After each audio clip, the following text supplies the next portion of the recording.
I'm Tiny. It's October! October is actually one of my favorite months. Halloween is absolutely one of my favorite holidays. So we're going to focus on spooky treats. Today we're going to be making a graveyard cookie. What you will need is cookie dough, cookie cutters in a square and a circle, Nutella, marshmallow cream, and an autumn mix. These brings candy corns and candy pumpkins.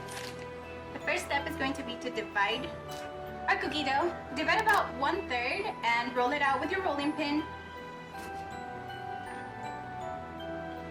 Then use your circle cookie cutter to cut 6 cookies. Once you have the shape of your cookies cut out, to the circle ones we're going to cut it 2 of the edges parallelly to make it look like the headstone. Cut up the last edge in a straight line. So our cookies are out of the oven. What we're going to do now to the square ones is we're going to top them with Nutella.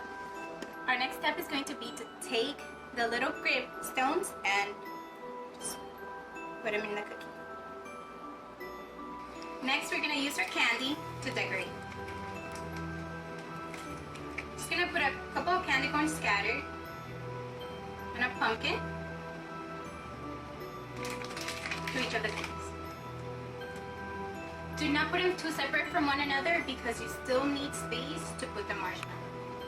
For the marshmallows, we're going to cut them into 3 parts. I don't know if you can tell, but we're not going to use the middle area. We're just going to use the 2 outer edges.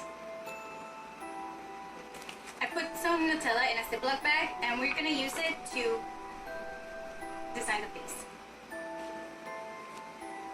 And just place them onto the cookie. So here are our cookies. Thank you guys so much for watching. If you have any suggestions, please leave them below.